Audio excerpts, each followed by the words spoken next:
Lula recebe o presidente da Venezuela, Nicolás Maduro, no Palácio do Planalto.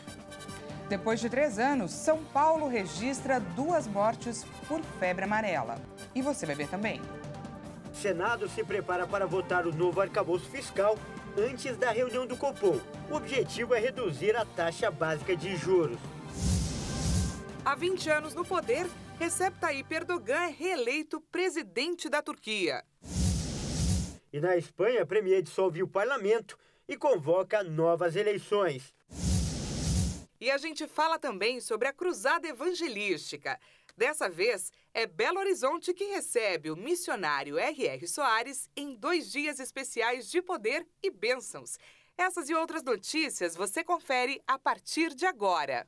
Olá, boa tarde, seja muito bem-vindo. Nós estamos ao vivo, agora são 13 horas e 3 minutos pelo horário de Brasília. Muito boa tarde, uma ótima semana para você, Dani. Para nós, Kleber, ótima tarde para você e, é claro, para você que nos assiste. Vamos juntos conferir o que é notícia no Brasil e no mundo nesta segunda-feira.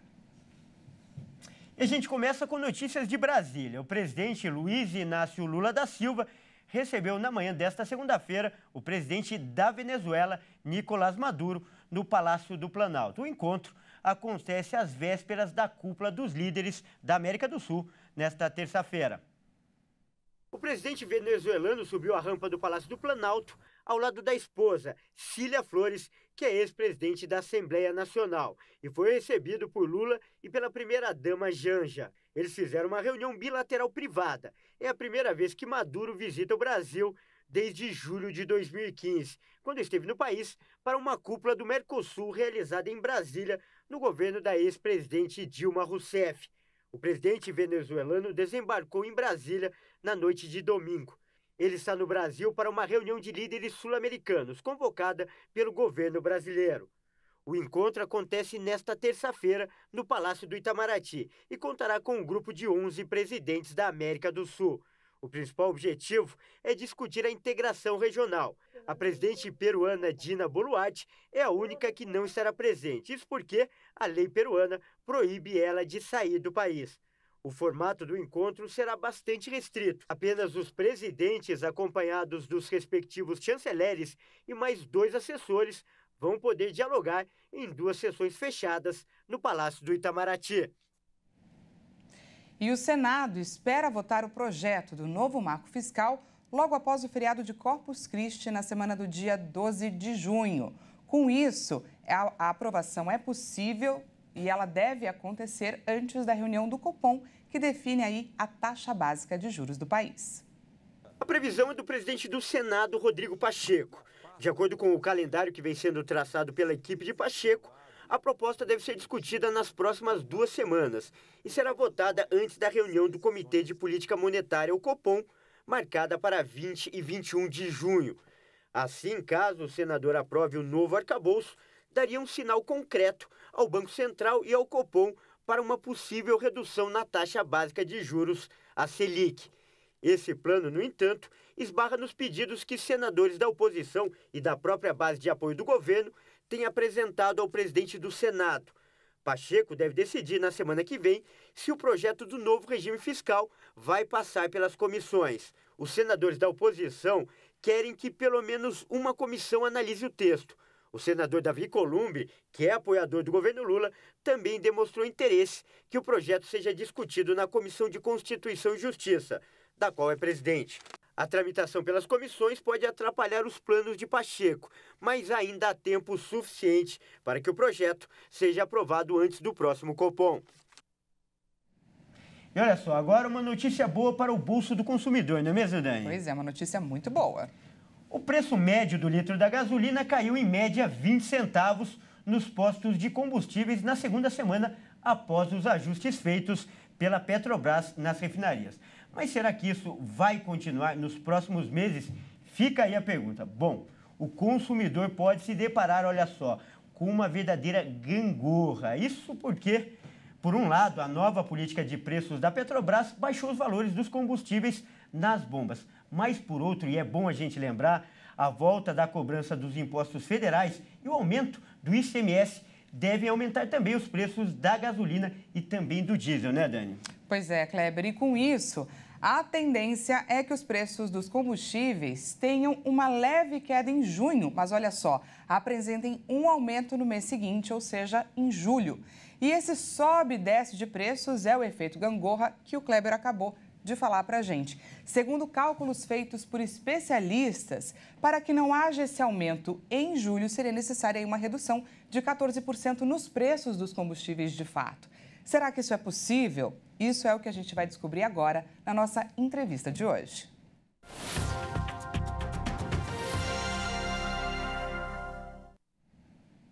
E para falar sobre esse assunto, nós vamos conversar hoje com o Glerton Reis Júnior, que é economista. Boa tarde, Glerton. Muito bem-vindo aí ao nosso espaço. Boa tarde a todos, senhoras, senhores. Estou à inteira disposição para dar a atenção que vocês merecem. Glerton, a gente viu que para não haver o aumento real nos preços dos combustíveis, a Petrobras teria que reduzir os valores em 14%. Isso agora é possível com a nova política de preço, que não está mais atrelada ao mercado internacional, é importante a gente lembrar isso, mas e na prática? Você acha que essa margem aí pode acontecer de fato dos 14%? Boa tarde. Não, eu não acredito que essa meta seja atingida. Por dois motivos. Primeiro que para julho está previsto o aumento de impostos federais no combustível e a retomada do aumento do ICMS especificamente para a gasolina. A previsão de alta, no meu entender, para julho é da ordem de 11%. Eu acredito que a Petrobras não consiga reduzir, junto às refinarias, 14% agora em junho, que seria necessário para poder aniquilar e igualar esse aumento. Então, não acredito nessa vertente. E você falou agora há pouco do ICMS. E outra questão importante é justamente a cobrança do ICMS pelos estados. Atualmente, essas alíquotas são definidas por cada estado, é bom a gente lembrar disso, e variam de 17% a 20%. Mas há uma corrente dentro do governo que quer uma taxa única para todo o país. Isso seria bom para o consumidor? Não. Pelo contrário, seria péssimo. Veja bem, essa alíquota única, que uma decisão do CONFAS, Conselho Nacional Fazendário, que é uma reunião de todos os governadores para a pauta de ICMS, estipulou essa alíquota única em R$ 1,45.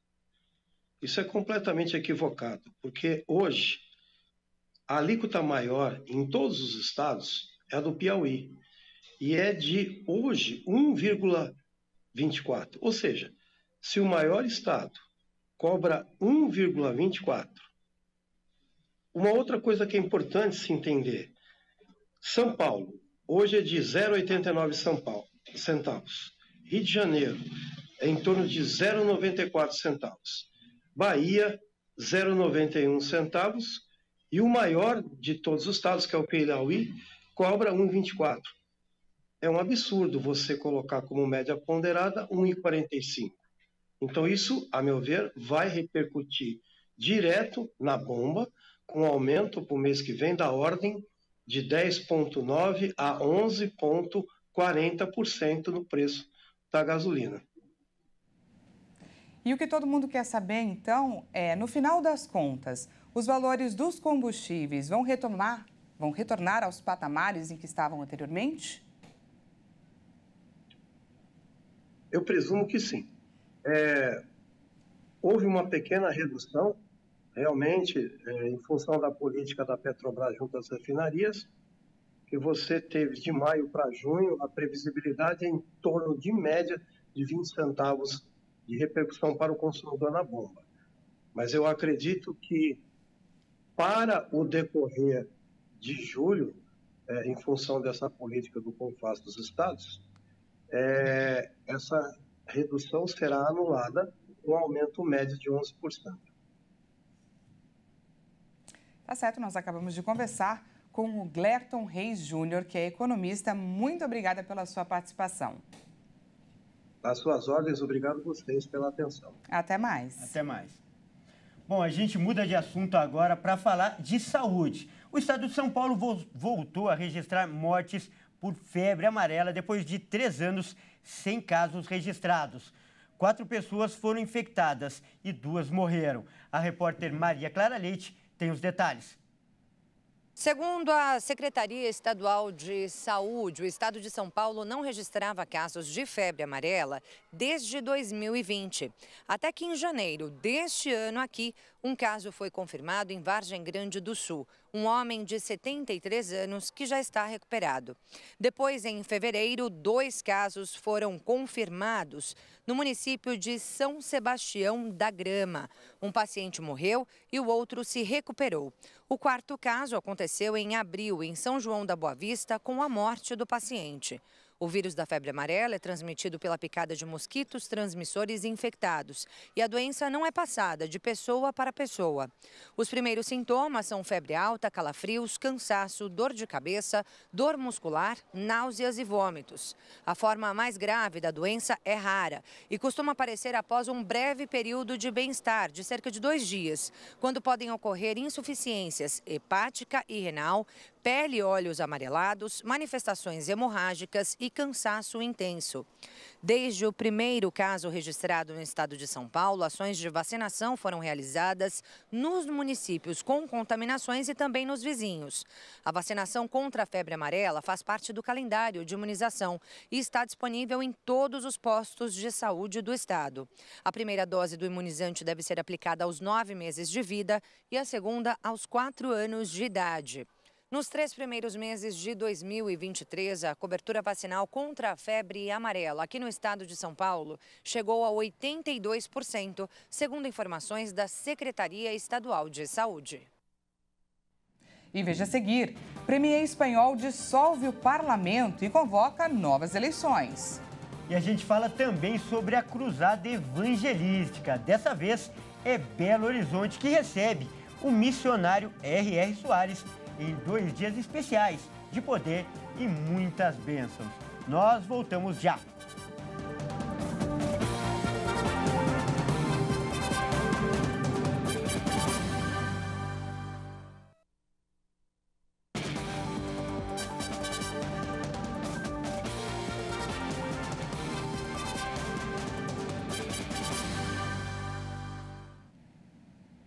E seja bem-vindo mais uma vez, nós estamos de volta e ao vivo. 1h14 pelo horário de Brasília, voltamos com os destaques internacionais.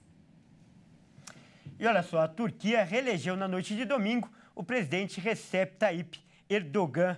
Nas ruas, o sentimento é um misto entre quem está feliz e quem tem medo pelo futuro do país. O chefe da Comissão Eleitoral da Turquia declarou na noite de domingo a reeleição de Recep Tayyip Erdogan no segundo turno, resultado que vai estender o mandato até 2028. Depois da apuração de mais de 99% dos votos, o presidente reeleito conseguiu 52% contra 48% para o rival social-democrata Kemal Kılıçdaroğlu. Nas ruas do país, os habitantes demonstraram sentimentos mistos com os resultados. Foi como eu esperava. Acho que a pessoa mais benéfica para o país venceu. Estou muito feliz por causa do que ele acredita. O descanso não é importante, o país vem antes.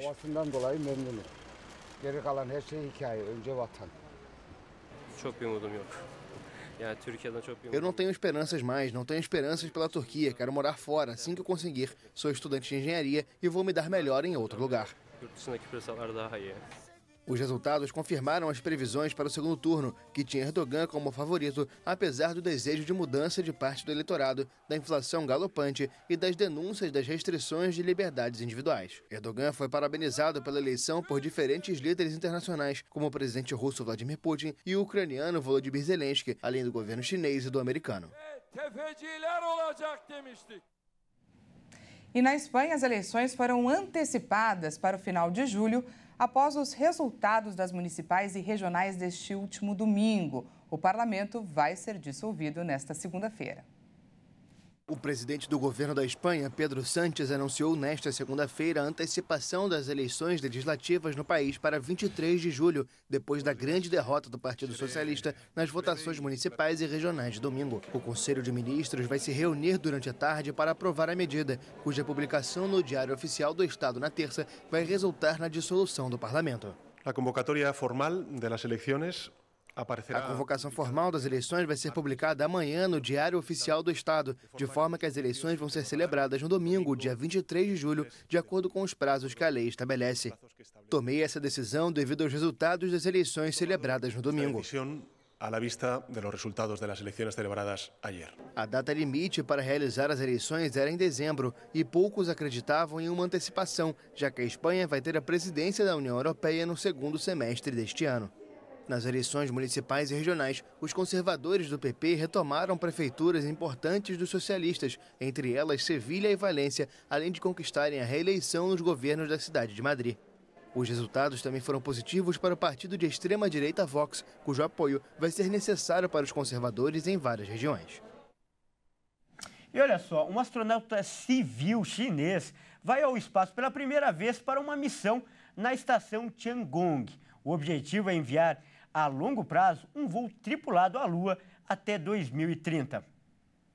A Agência Espacial de Voos Tripulados da China confirmou nesta segunda-feira que vai enviar pela primeira vez um astronauta civil ao espaço. Até o momento, o envio de taikonautas, termo usado no país para astronauta, era restrito a integrantes do Exército de Libertação Popular. O escolhido para ir à Estação Espacial Tiangong foi Guy Haichao, de 34 anos. Ele é professor de aeronáutica e astronáutica na Universidade Beihang e conduzirá testes científicos durante a missão. O astronauta será responsável por experimentos em órbita de larga escala, nos quais vai estudar novos fenômenos quânticos e sistemas espaciais de tempo-frequência de alta precisão.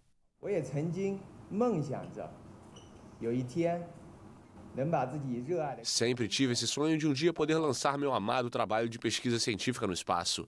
Em 2018, quando soube que a China iria selecionar o primeiro grupo de especialistas em carga útil, não hesitei em me candidatar. A decolagem está prevista para 9 horas e 31 minutos da manhã pelo horário local, 10 horas e 31 minutos da noite desta segunda-feira pelo horário de Brasília, no Centro Gil Guan de lançamentos de satélites. Durante o governo do presidente Xi Jinping, a China intensificou as operações para conquistar o sonho espacial. Pequim tenta alcançar Estados Unidos e Rússia depois de anos de atraso e planeja construir uma base na Lua. A agência espacial pretende concretizar uma missão lunar tripulada até 2030. E agora a gente fala sobre o conflito no leste europeu, porque Kiev voltou a ser alvo de ataques após a maior ofensiva com drones russos da guerra. Kiev permaneceu relativamente à margem dos ataques desde o início do ano, mas nas últimas semanas tem sido alvo de bombardeios russos quase todas as noites. Estamos no metrô de Kreshchatyk porque há um alerta de ataque aéreo em Kiev. Em toda a Ucrânia, em todas as regiões. Vi 6, 7, 8 explosões no céu. É por isso que vim para cá com meus colegas. Eles estão em algum lugar aqui embaixo. Estou esperando o alarme terminar para sair da estação.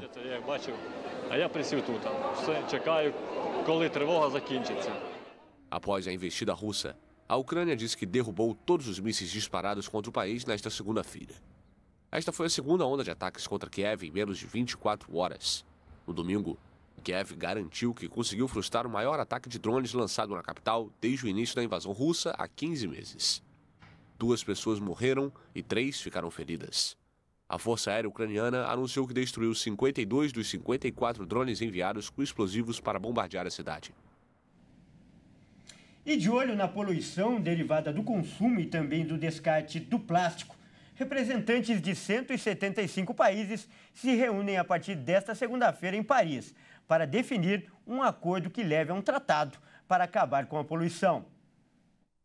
Os diplomatas se reuniram na sede da Unesco para uma segunda etapa das negociações, das 5 agendadas para chegar a um acordo histórico sobre o ciclo de vida do plástico. No encontro se reúnem países com interesses divergentes, ONGs e empresas do setor, para o desgosto dos ativistas ambientais que também vão estar presentes nos debates. O presidente da França, Emmanuel Macron, em um vídeo exibido na abertura da reunião, afirmou que o modelo atual é insustentável.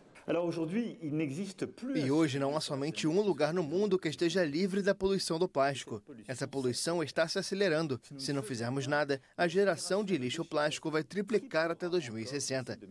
A poluição plástica é ao mesmo tempo uma bomba relógio e um problema atual. É nossa missão pôr um fim a isso o mais cedo possível. Os desafios são grandes, já que a produção anual mais que dobrou em 20 anos e chegou a 460 milhões de toneladas. 2/3 do montante têm uma vida útil curta e são descartados em apenas um ou poucos usos. Os problemas estão em todas as partes. Um explorador francês encontrou recentemente no Himalaia mais de 1,5 toneladas de resíduos plásticos. A maior parte é resquício das expedições de grande altitude acumuladas desde 1920, quando a região começou a se abrir para o turismo. Estes plásticos se desintegram lentamente, contaminando paisagens e rios a longo prazo. Em 2019, um estudo mostrou a presença de microplásticos acima dos 8.000 metros de altitude, inclusive na neve. E vamos falar um pouquinho de esporte, porque nesse final de semana foi realizada a 8ª rodada do Brasileirão. E as partidas foram marcadas por golaços. O Corinthians reencontrou o caminho da vitória após um mês. O Timão recebeu o Fluminense em Itaquera e venceu. Roger Guedes foi o autor dos 2 gols que tiraram o Corinthians da zona de rebaixamento. No Castelão, o Fortaleza recebeu o Vasco e só conseguiu a vitória no finalzinho do jogo. Thiago Galhardo marcou aos 42 do segundo tempo e Silvio Romero fechou a conta nos acréscimos. O Atlético Mineiro recebeu o Palmeiras no Mineirão. No fim do primeiro tempo, Pavon marcou um golaço para o Galo, que foi para o intervalo com a vantagem de 1-0 no placar. Mas logo no começo do segundo tempo, após boa jogada do Arthur pela direita, Dudu cabeceou e empatou o jogo para o Verdão. Atlético 1, Palmeiras 1. E para fechar a rodada, o Botafogo recebeu o América. E logo no começo do jogo, abriu o placar com uma cabeçada de Júnior Santos. Aos 15 do segundo tempo, Luiz Henrique fez um golaço e garantiu os 3 pontos para o líder do campeonato. Botafogo 2, América 0. Bom, e hoje é segunda-feira e o melhor jeito de começar uma semana é reforçando a fé, não é mesmo, Dani? É revigorante. Pois é. E quem mora ou está em Belo Horizonte está tendo uma ótima oportunidade justamente nessa segunda-feira. Isso porque o missionário R.R. Soares realiza hoje o segundo dia da campanha 2 Dias de Milagres em Belo Horizonte, que também é uma cruzada evangelística. Quem vai trazer para a gente os detalhes é a repórter Cris Postigo. Boa tarde, Cris. Boa tarde a todos que assistem a programação da RIT. Falamos diretamente aqui da Avenida dos Andradas, 1005, no centro de Belo Horizonte, onde acabou de acontecer pela manhã uma reunião de fé, de milagres, conforme a proposta que o missionário Soares colocou no coração. 2 dias de milagres aqui em Belo Horizonte. Um exemplo desse foi Beatriz, uma senhora que sofreu um acidente, atropelamento, há 1 ano e vem se recuperando nas vértebras fraturadas e depois da oração conseguiu andar. Como ela, muitos Josés e Marias foram abençoados e testemunharam na parte da manhã. E agora, 1h da tarde, não vai ser diferente, porque o poder de Deus está à disposição de todo aquele que crê. E o Senhor Jesus é o mesmo ontem, hoje e eternamente. Dias de fé, dias de milagres, dias de avivamento. Veja agora essa reportagem. Eu creio que eu vou vir buscar minha bênção. Eu tô querendo essa bênção tem muito tempo. Há 9 anos, Lucinda Bernardes anda com a ajuda de muletas enquanto espera a cirurgia para a colocação de próteses nos quadris. Como ela, milhares de pessoas não perderam a oportunidade de participar da campanha de milagres realizada pelo missionário Soares em Belo Horizonte nesses 2 dias de milagres. Você tem que aprender a usar esse escudo contra qualquer força maligna. Após a mensagem de fé com base no Salmo 84, o missionário Soares ora a Deus e os milagres começam a acontecer. Vai marchando, pessoal, levantando o joelho e pisando firme. Se agora é um vitorioso, a glória de Deus está sobre a sua vida. A glória de Deus não vai deixar você envergonhado. E olha só quem também recebe a bênção, Lucinda, que veio com fé e recebeu o seu milagre. Qual era o seu problema? É dor de desgaste no joelho e no quadril. Tinha que andar com essa muleta aqui. Tinha que andar porque dói muito. Dói muito. E agora? Agora não está doendo, não. Não está doendo, nem vai doer mais. Quanto tempo estava usando ela? 9 anos. 9 anos, pessoal. Anda agora, Lucinda de Jesus. Anda, filha de Deus. Olha que coisa bonita. Esse Deus é tremendo, pessoal. Oh, glória a Deus. E como disse o missionário, que coisa bonita, né, Dani? Gente voltando a andar, gente feliz. É o poder da fé, não é, Kleber? Com certeza. Essa edição fica por aqui. Muito obrigada pela sua companhia. Uma ótima tarde para você. Não se esqueça que daqui a pouco, às 13h50, eu volto com mais notícias para você. Até mais. Até mais.